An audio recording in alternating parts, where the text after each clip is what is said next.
Salut tout le monde, je viens aujourd'hui pour faire une vidéo sur comment maquiller son teint. Donc parce que pour beaucoup de femmes en fait le fond de teint c'est un peu la base du maquillage. C'est vrai qu'il y a beaucoup de femmes qui se maquillent tous les jours le teint, qui aiment pas qu'on voit leurs boutons rouges, leurs petits points noirs et tout ça.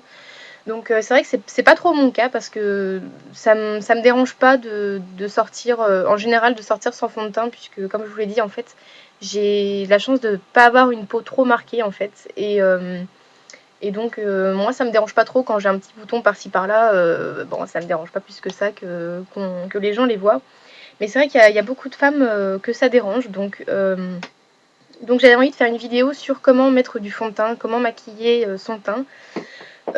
Donc pour éviter justement l'effet masque qu'on trouve malheureusement chez beaucoup de femmes, soit quand elles choisissent un fond de teint trop foncé par rapport à leur couleur naturelle, et celles qui en mettent 10 fois trop. Donc c'est vrai que quand on passe à la télé, voilà, c'est pas très grave, c'est normal de mettre beaucoup de fond de teint parce que la caméra, en général, intensifie le moindre petit défaut que vous pouvez avoir sur le visage.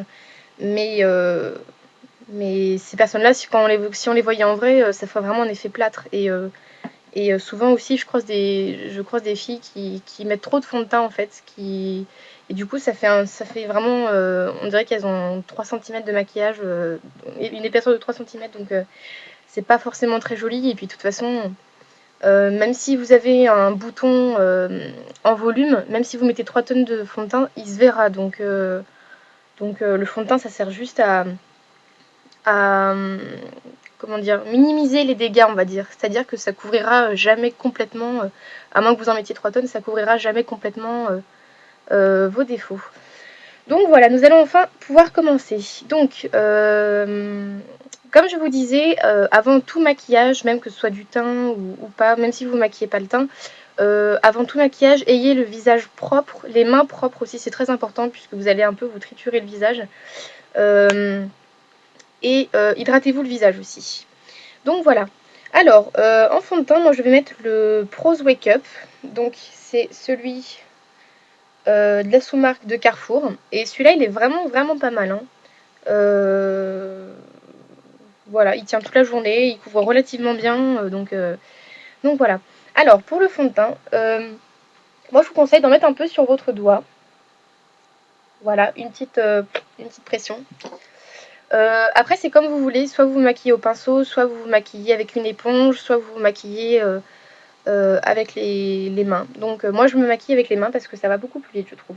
Donc voilà, avec votre autre doigt, vous en mettez un peu partout. Donc c'est-à-dire sur chaque joue, sur le front, sur le menton et un peu sur le nez si vous voulez. Et avec ce qui reste, vous chauffez un peu la matière entre vos doigts. Et voilà. Et vous maquillez.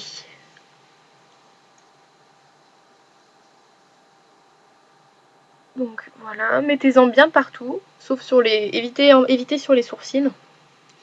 Parce qu'il suffit que vous ayez un petit peu trop de fond de teint sur les doigts du coup, vous aurez les sourcils qui seront teints aussi à la couleur de votre visage. Ce sera magnifique. Ce sera merveilleux. Voilà, donc faites des petits gestes là au niveau de la racine des cheveux en fait. Donc normalement si vous avez pas trop de matière sur les doigts, normalement ça devrait aller. En fait c'est pour éviter que la base de vos cheveux soit toute blanche. Excusez-moi, j'ai un peu la gorge prise. Donc voilà, et essayez d'étaler un peu sur le cou. Mais c'est pareil, n'en mettez pas trop parce que le but c'est pas non plus qu'on voit les traces de doigts comme ça sur le cou, ça fera pas très joli. Donc voilà, une fois que votre fond de teint est bien étalé, voilà, on va pouvoir passer, donc avant de mettre une poudre matifiante, mettez tout de suite votre anti-cerne, puisque c'est une matière qui est grasse, et donc le, la poudre ira par-dessus en fait, hein. Si j'arrive à l'ouvrir. Voilà. Donc moi je prends toujours la Superstay 24 heures de Je mets Maybelline. Alors, l'anti-cerne, donc vous pouvez en mettre sur vos boutons. Donc mettez-en, moi par exemple j'ai un petit bouton rouge là. Bon voilà, c'est pas non plus une catastrophe monumentale. Mettez-en un petit peu dessus et surtout sur toutes vos petites imperfections. Maintenant, quand vous voulez faire les cernes, n'en mettez pas juste sous l'œil en fait. Essayez de faire une espèce de triangle comme ça. Parce que sinon c'est pareil, là on verra que ce sera super clair, mais ça ira pas avec, votre joue en dessous en fait. Donc faites une espèce de triangle sous l'œil. Vous verrez peut-être mieux là avec cet œil là. Voilà. Donc vous suivez l'arête du nez et vous faites un triangle.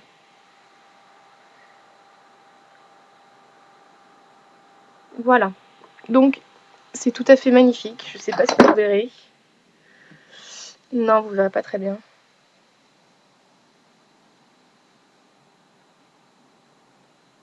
Voilà, là on voit à peu près. Donc moi je vous conseille aussi d'en mettre un petit peu sur les paupières.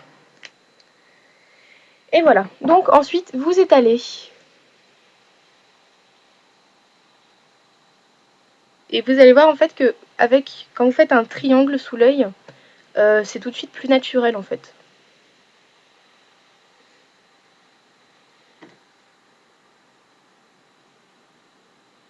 Voilà. Après ça dépend des anti-cernes, il y en a pour lesquels il faut tapoter. Mais celui-là, vous pouvez l'étaler directement, hein, pas besoin d'y aller avec des pincettes. Voilà. Ensuite, vous estompez sur vos petites imperfections.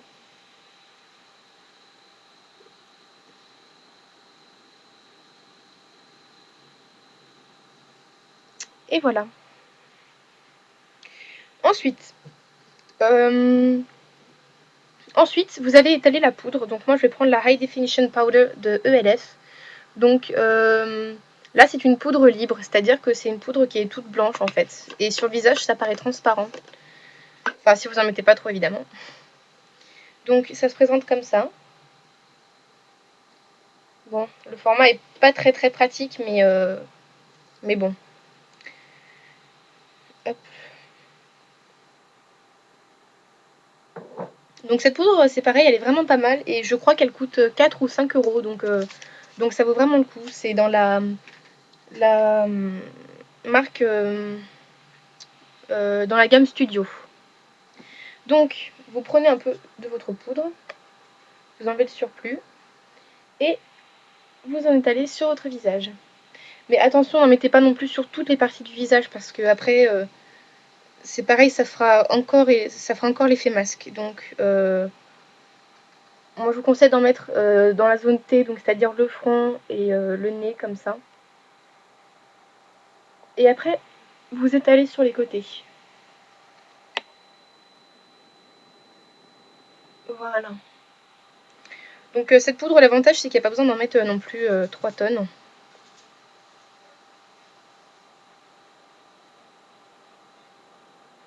Voilà. Donc on remet la petite houppette. Moi je me sers pas du tout de la houppette, hein. Je me sers toujours du gros pinceau Complexion Brush. Donc voilà. Ensuite, si vous voulez mettre après du blush, si c'est pareil, si c'est pas pour une fête ou une soirée spécialement, allez-y doucement quand même, pour pas trop ressembler à une espèce de poupée bizarre. Donc voilà. Donc moi pour le blush, je vais y arriver. J'utilise le Blush Brush, tout simplement, de ELF. Donc pareil, qui est de la gamme Studio, qui se présente comme ceci. Voilà. Franchement, il est très bien ce pinceau parce que je trouve qu'il s'adapte. Enfin, il adapte bien la poudre à la forme du visage en fait, pour que ce soit juste les joues. Donc après, en fonction de la forme de votre visage, vous allez en mettre juste sur le côté saillant de votre pommette. Donc moi en l'occurrence, c'est vrai que j'ai les pommettes assez hautes. Donc vous allez en mettre un peu sur le côté saillant de votre pommette. Et vous allez étirer. Voilà. N'hésitez pas à faire une espèce de 3 sur votre visage, c'est-à-dire que ça fait comme ça en fait et comme ça. Donc si vous n'avez pas mis trop de poudre, ça fera naturel évidemment, parce que si vous mettez 3 tonnes de poudre et que vous faites ça, 3 tonnes de poudre et que vous faites ça, ce sera très bizarre.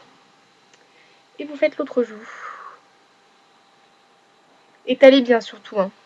Ça c'est ça le blush, c'est important, hein. Si vous l'étalez pas bien, si vous en mettez trop, ça pardonne pas, hein.